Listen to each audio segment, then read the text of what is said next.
What is up, guys, and welcome to another episode of Guarani Vision, the first ever podcast dedicated to Paraguayan football in English. As always, I'm Roberto Rojas, and joining me are my two great co-hosts, Fede Perez and Ralph Hannah. And guys, obviously the European season is done, but that doesn't mean that stuff in South America is getting right into the force. Obviously, the Copa Libertadores has just wrapped up its group stage alongside the Sudamericana. We're going to talk about the teams that indeed qualified to the competition. Some teams also going to the Sudamericana. We're going to talk about who survived and who's going to the next round.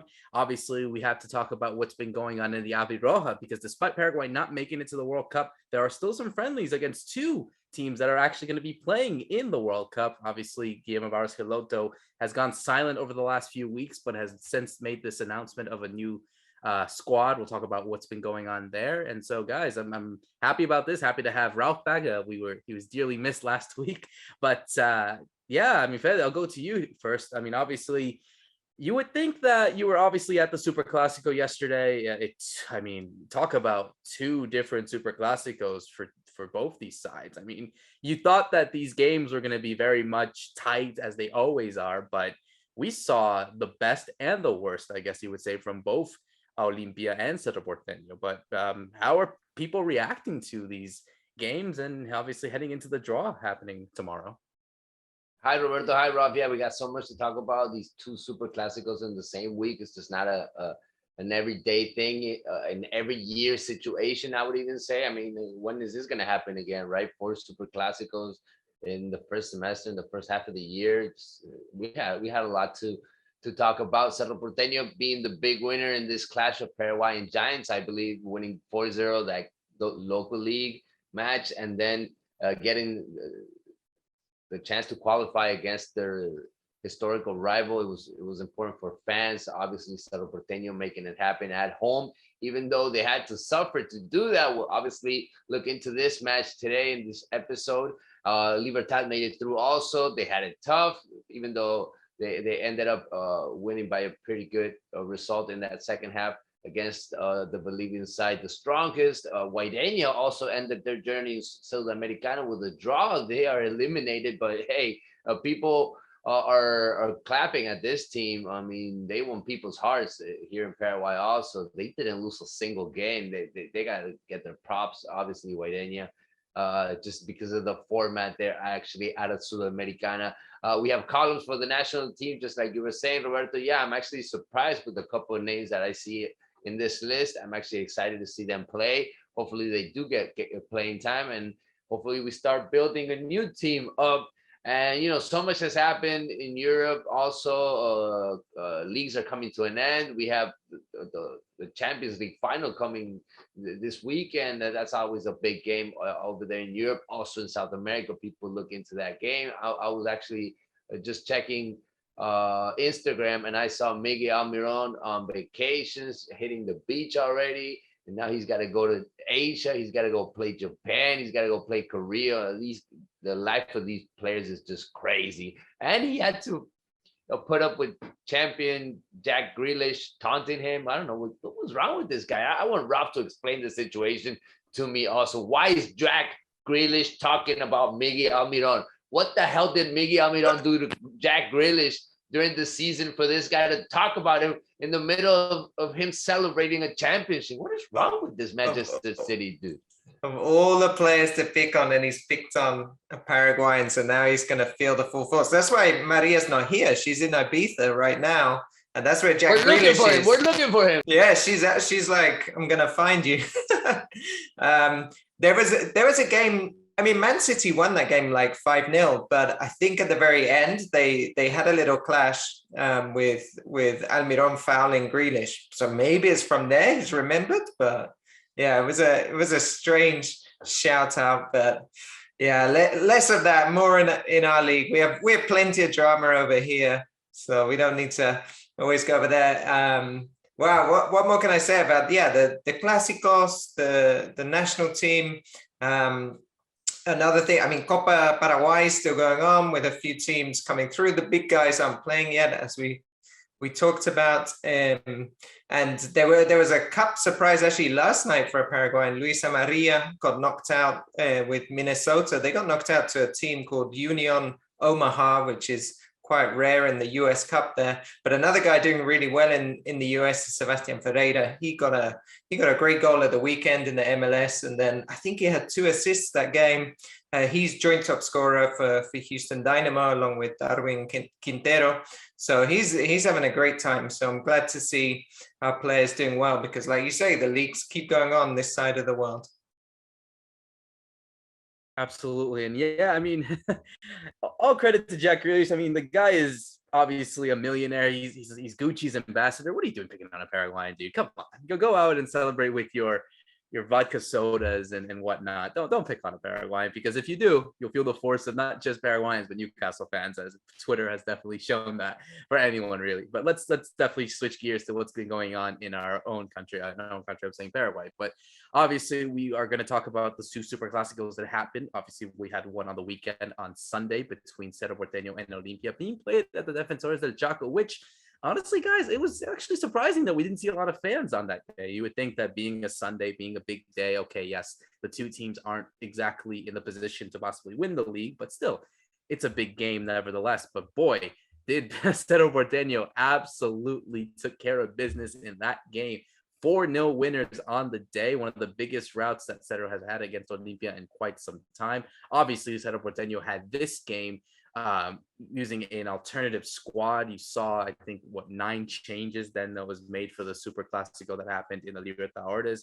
But boy, was it a fantastic result for Cerro Porteño. Goals from Alfio Oviedo, Luis Fariña, and Alan Rodriguez, who, despite his young age, is actually one of the highest goal scorers in the Superclásico. I think he has one of the most appearances in recent times. And this guy's like, 21, 22 years old, something around those lines. So it's Fede. I mean, this was an impressive result for Cerro Porteño going into it. And, it also shows that, at least for the local level, Cerro still have that depth. And I don't know if that's a demonstration of how good they are, or how Olimpia just continue to be this hot and cold side, regardless of how they perform. Yeah, I think this match was totally in the wrong place at the wrong time for Olimpia, right? I mean, they had so many injured players, and their heads was totally on this game that was coming up in the Libertadores. I think that was the biggest reason to why they had to put a lot of their main players on the bench and put them on in the second half of the game, right? And then you saw the best out of Olimpia when that second half started. You saw Paiva coming in, Paiva making a couple of shots. He put a couple of balls on the post, and those were the big chances for Olimpia to get back into a game that ended up 4-0. Yeah, Cerro did it perfect. I mean, they did it with their style. They had the ball. They were playing a lot better in Defensores del Chaco those first 45 minutes, and they really earned it, especially. And I was really happy to see Luis Fariña. That was one of the big moments, I believe, right? See him score after everything he's been gone through this last couple of years, coming back to football. I mean, a lot of people thought this guy was just going to retire. Many people didn't even think we were going to see him again. And Chiqui Arce is a big part of it. The coach of bringing him back, he took the decision on putting him back on the roster actually this year. He called him up and he wanted him here to be an option, to be an alternative. And look what a big game. They needed him, right? And he really came through, and he's actually, I think, getting back to his level. And then you had other storylines, like you were saying, Alan Rodriguez, who has history now, scoring 2 goals against Olimpia. He had scored against them also on their home ground. So yeah, you have this special rivalry that's building up, especially because they have been playing so much this year. So players really know each other now, and it was kind of weird to see a 4-0. I think it was just too much from Cerro Porteño against Olimpia. I think with the 2-0, I would have been more than happy, or more than satisfied, I would say. Out of what I saw, I think a 2 difference was more than enough. But Cerro did not let their fans down, and they really put on a show on that Superclásico route. Yeah, it was a really surprise result for me. I mean, going into the game, I kind of felt Olimpia might win it. I remembered that, for example, Néstor Camacho played really well the last time those sides met, and he was really difficult for Cerro control. So even though he's not usually a starter, he was coming into this match and knowing that he'd had a good game. And Cerro struggled so much without Carrascal in the middle. He's been such a key player for them. So again, with him rested on the bench, you thought maybe there's a good chance for Olimpia. But within 10 minutes, that was out the picture when Alfio Oviedo scores the penalty. And then you have that brilliant Luis Fariña strike, which, like you say, Fede, he's gone through so much. I think his last goal, I was trying to find it. It was like 3 years ago in Portugal when he was still there, or in Greece. I can't remember. It was in Europe, right? He hadn't scored for Cerro, and he joined in 2019. So that was wonderful for him. And that's kind of been a theme actually of Cerro in recent Clásicos as well. Remember, Claudio Aquino scored a great goal recently in the Clásico. And they seem to just pull out and put in those big performances when they need to. And then we had, of course, Alan Rodriguez with that. I mean, the first goal is kind of lucky, but it's the free kick, right? The free kick is an incredible strike. It's really well hit. And that's what he's brought to this side. He's a very good crosser of the ball. He's good from set pieces. And it became a game, I think, as well, because of the early goals from Cerro. I think Olimpia felt, well, we have to try and do something. So that's why Paiva came on and like you said, hit the bar twice. But then it became a very open game, which is a total contrast. I'm sure we'll talk about it soon, about Wednesday's game in the Libertadores, where much more was at stake. You kind of felt this was a bit more of an open game. I think the disappointment for Olimpia fans will be the manner of that defeat, the 4-0, because they hadn't lost by such a big margin for so long. I was going back, in any Clásico for either side, nobody had won by 4 goals since 2005. So you're going back to, that was the day when Jorge Achucarro was scoring for Cerro, Santiago Salcedo, who's still playing, by the way. Even Grana was playing for Cerro and he scored that day. So it's been a really long time that there's such a big difference. We had a few, I think we had some 4-1s. We had the 4-2, I remember, when Roque scores 4, but we hadn't had such a big gap of 4 goals until then. So that would have been disappointing for Olimpia. But yeah, I wonder if you think, Roberto, did that put pressure on them for Wednesday, or maybe not, because the teams were so different, right? This was almost a B team. Yeah, no, absolutely. I think it definitely provided pressure, more so because Cerro Porteño were going into that game, as we shift gears now to the Libertadores. Obviously, they went into that game needing just a win or a draw. And yeah, they could have afforded to lose, but you're not going to lose to your biggest rival at your home ground, which unfortunately that did happen, as we saw Cerro Porteño play Olimpia in the Copa Libertadores, the final match, where we were talking about how this was going to be very much a decisive game. Fernando Cardoso scoring in the 10th minute, and honestly, we did not see a Cerro side that were willing to attack. I mean, you were at the game. I think we saw very much an unproductive Cerro side. I don't remember, at least in that first half, a Cerro Porteño side that just seemed so unproductive in quite some time. And especially with other results going their way, obviously the game between Colón and Peñarol were actually winning the game against Colón, meaning that if Claudio Aquino had made that penalty in the last minute, Olimpia would have been out regardless of everything, what happened. So nevertheless, Olimpia are going to go to the Sudamericana. Cerro Porteño are going to the round of 16, finishing up as runners-up. But boy, I mean, Cerro Porteño fans have every right to feel mad, and especially because of the way that they kind of, I would say, screwed up in these last 3 games, failing to win any of them. That's true, Roberto. I mean, in the last 3 games, they weren't able to win. They weren't able to show their best football either. I mean, several fans had to satisfy themselves with a team that was just looking for the result they needed. You know, you got that feeling when they played Peñarol last time around, and Peñarol had a penalty for themselves. They couldn't make it, and then you had this game that came up against Olimpia. And Olimpia almost took them from them, and Cerro had the opportunity to score on them, to tie it up right at the end, and they couldn't do it either. So yeah, I was actually waiting a lot more from Cerro Porteño in these games, just because Cerro fans really put up the show in the preview, and you saw this solid side from Cerro, that 4-0 against Olimpia a couple of days before. So yeah, you were thinking, okay, Cerro is coming back to themselves. Chiquiars is getting it done this time. And it wasn't that night. It's right away it went for Olimpia. They got the first goal up on the scoreboard. The night had its suspense. It was a fun night to watch a game, really. Olimpia put on the pressure from the start, scored quickly, was intense, but they did not have enough fuel. They barely got to this match with a couple of players. I mean, Richard Ortiz was not 100%. You could see it. He unfortunately, he did not get to this game at the best form. I did not see the best Derlis Gonzalez either, and they really need this player to really stand out and score.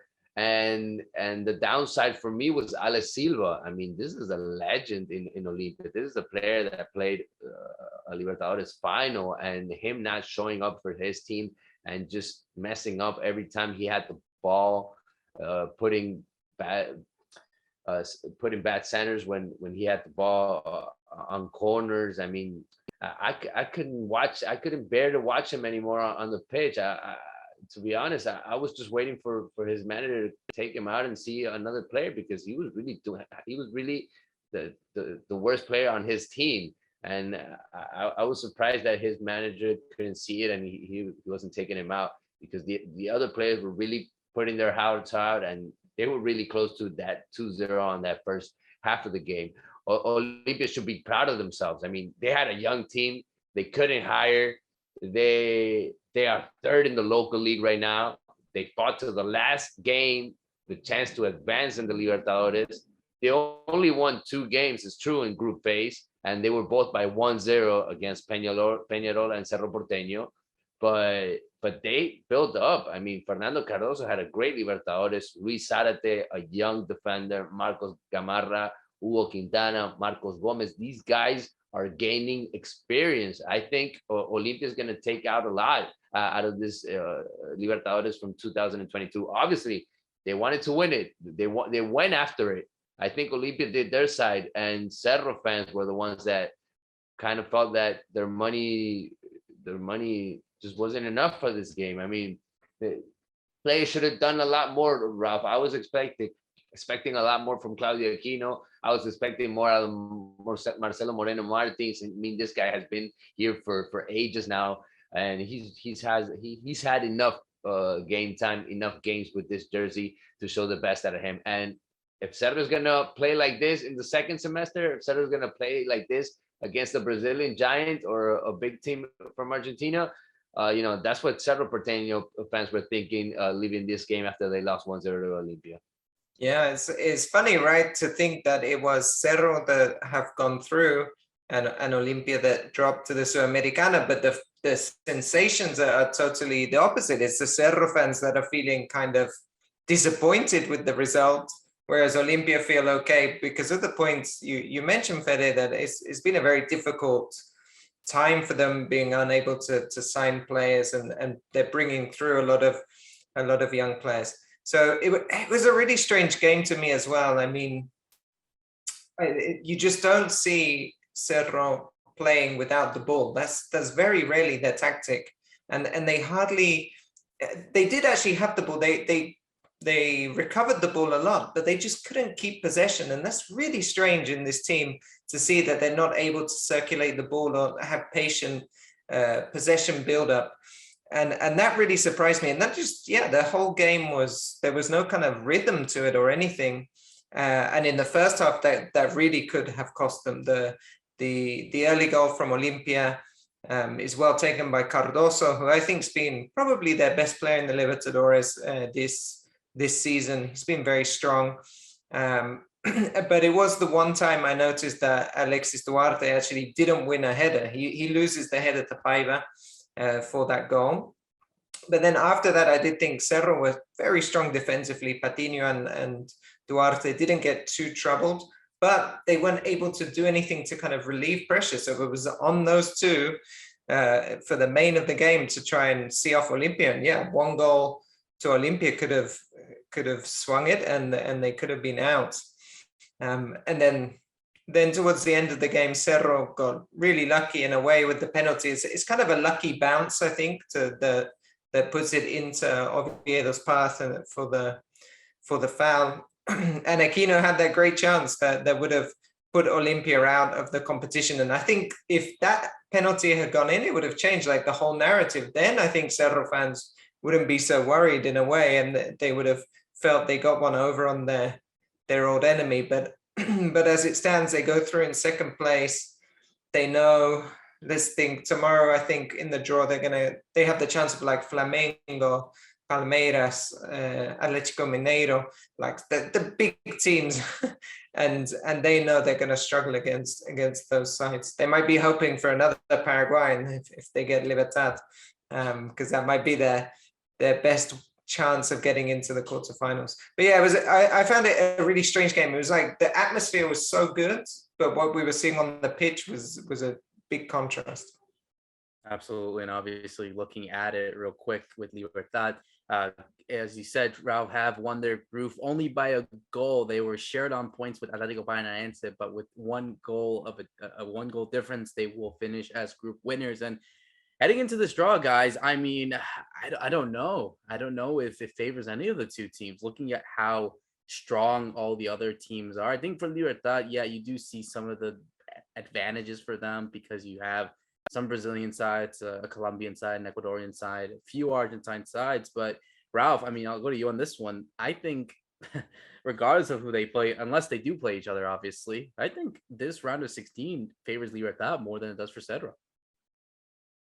Yeah, I would say you really want to finish first rather than second. I'm just having a scroll down at some of the people there. Like they might get Deportes Tolima, Vélez, who I didn't think Vélez were very good in this competition. That last game against Estudiantes, they managed to get through. Who else could they get? Emelec. So it's a much easier prospect than what Cerro could potentially face. I mean, we're talking, they might get River, who just scored 8 goals in a game. So yeah, I agree. I think it was important for Libertad as well to make sure they got that big win today, because Atlético Paranaense were winning big too. So like you said, they went through on a single goal. It was a strange game, the game against the strongest. The first half, I thought the strongest played better than Libertad. Libertad managed to get the goal through Melgarejo on a set piece because the Bolivians weren't defending very well from set pieces. But then they hit back with a well-worked goal, and they were probably, for me, playing better football. But in the second half, you saw, I suppose, that kind of strength that Libertad has of just being able to keep grinding teams down, and they get the penalty, then there's the red card to one of the strongest, and suddenly they're down to 10 men and 2-1 down. They're going out of the competition anyway, and they kind of capitulated for me at the end. And I suppose it shows the quality of Libertad as well, that they didn't play particularly well this evening, but they won 4-1. They finished top of their group.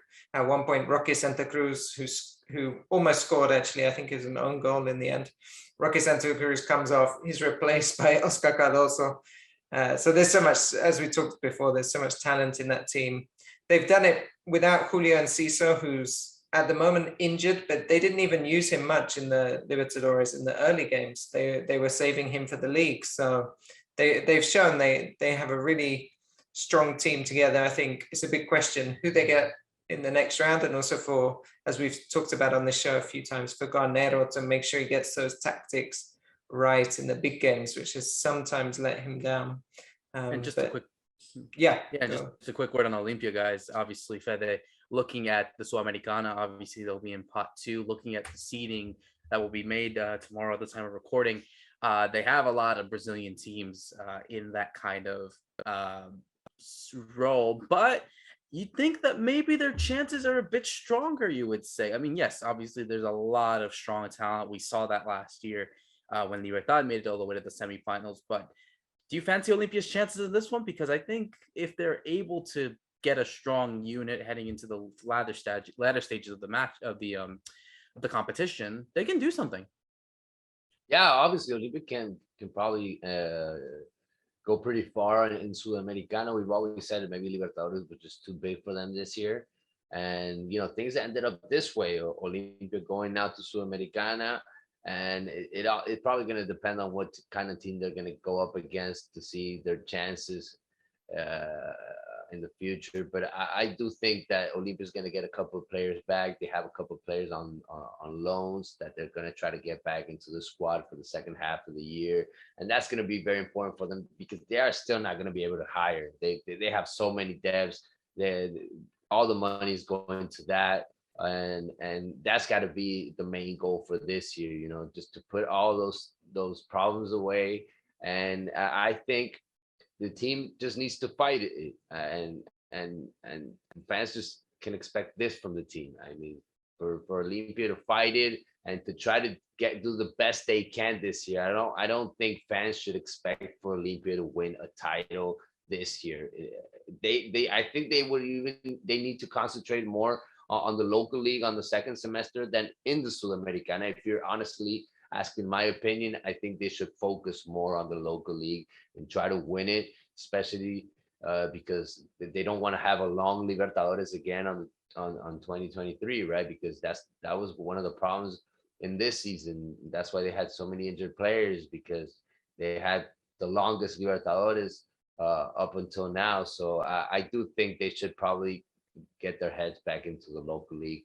And Olimpia is always forced to. You're always waiting for a big team like Cerro Olimpia to fight the championships, and it would be weird for them to not win it in a whole year. I do think they're gonna put their focus on the Clausura, maybe a little bit more than in Sudamericana, Robert. 100%. When it comes down to that.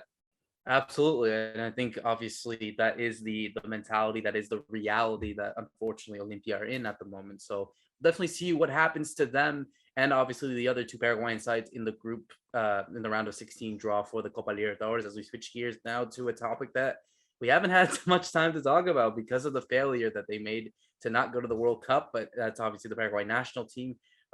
Paraguay will be playing 2 friendlies in Asia during this international break that will be happening in a couple of days. They'll be taking on Japan and South Korea, 2 teams who will be playing in the World Cup in Qatar this summer. This winter. Well, winter/summer, I guess you would say, for both of us. But nevertheless, we do see a Paraguay side made by Guillermo Barscalotto that is pretty much the same, I would say.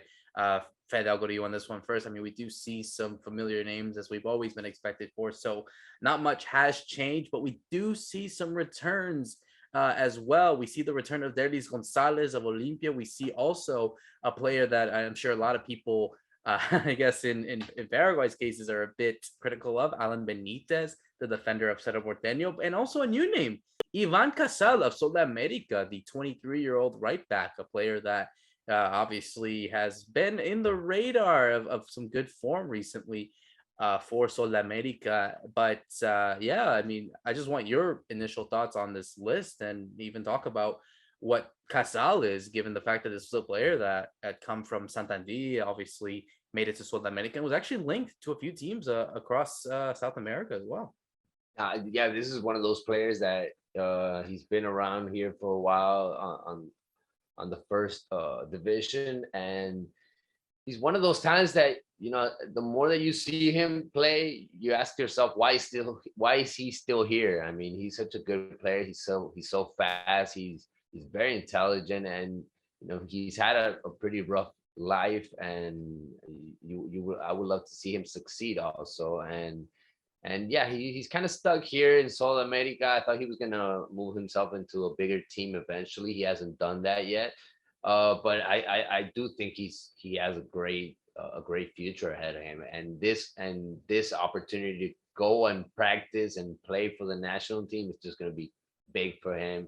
It's just going to make him even better. And I want to see this player evolve, and maybe he's one of those surprises that we're going to see in the next qualifiers for the World Cup. I mean, maybe this is one of those new names that Guillermo and his brother want to build up, and he might do that. I'm actually surprised to see Josué Colman also. Again, he's been around in the last call-ups, but this is a player that in my terms it shouldn't be on the national team radar.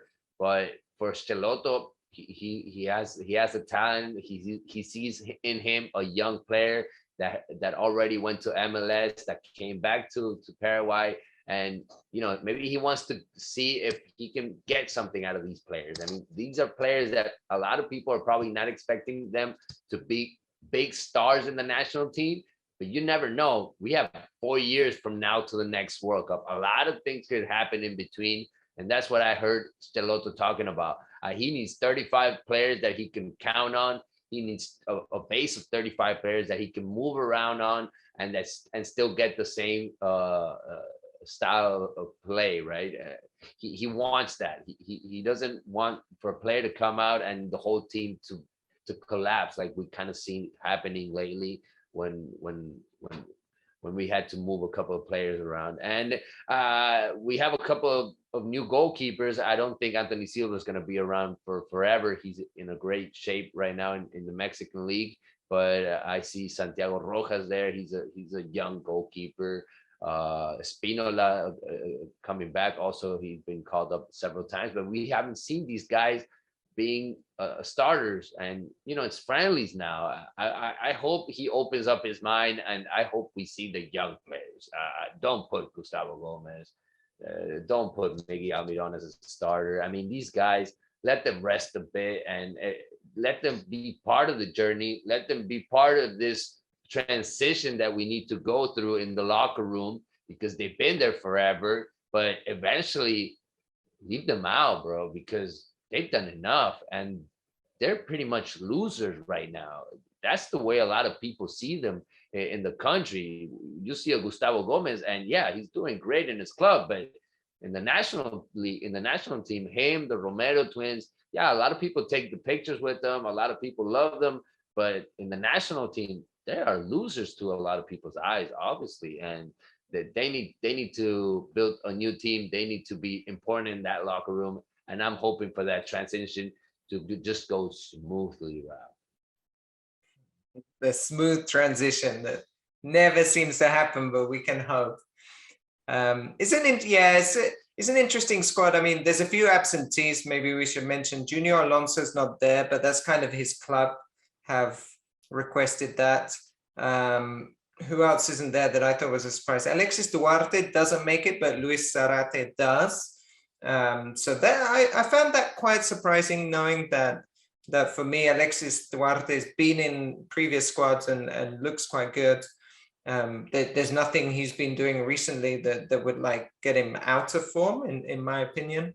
And then you have in midfield, it's interesting, right? Richard Ortiz is back, and you get the feeling that Richard Ortiz is the one that Schelotto wants to use as the one experienced player to kind of get the young ones up to speed and know what it's like to play at international level. Because again, I don't think he's a player he's barely around at the moment. He's struggling so much with injury. He won't be there in 4 years. So I think he's kind of using him to help bring up some of the younger players.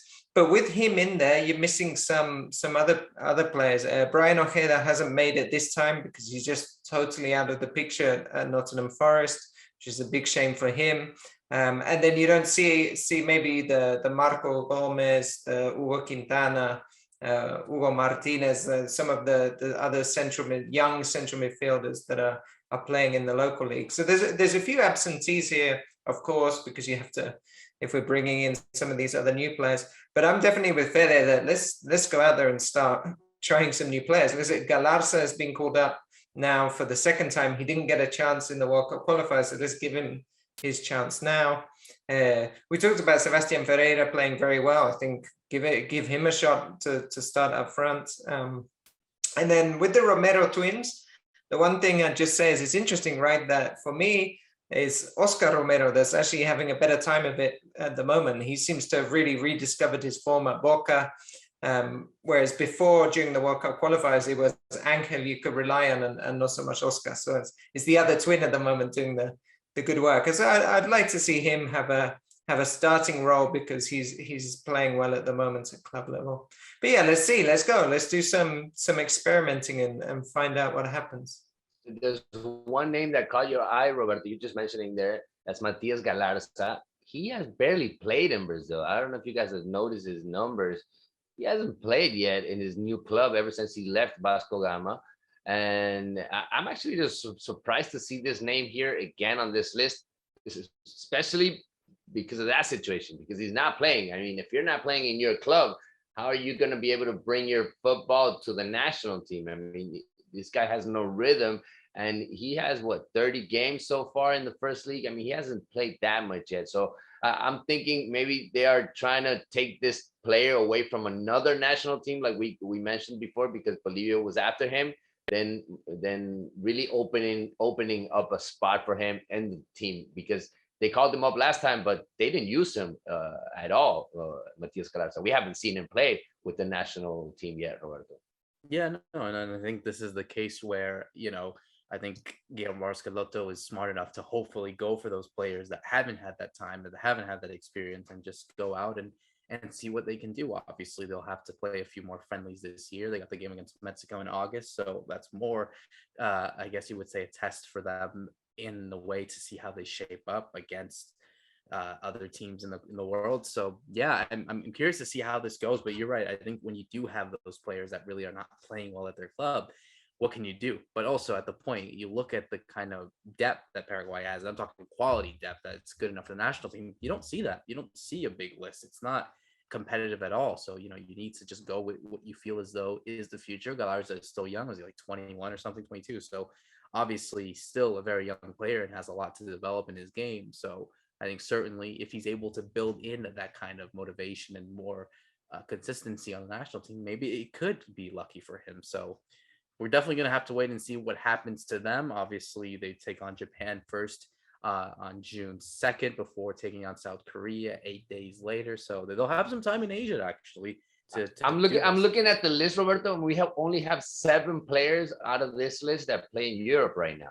7 players that are in Europe, and the players from the local league, yeah, there are a couple of them that are new, but are any of these players eventually going to be in Europe? I think the ones that are going to be in Europe are right now injured, which are Morales and Julio Enciso. I think those are the next gems from Paraguay that are going to be in Europe. And yeah, we mentioned Alexis Duarte there. Maybe he could make the leap, but that's going to be also very important for these guys to get a spot in the national team and earn their chance, really, to make that leap, obviously, in their career from the Paraguayan league to a bigger place, to a bigger league, Roberto. That's going to be important also in this process. Absolutely.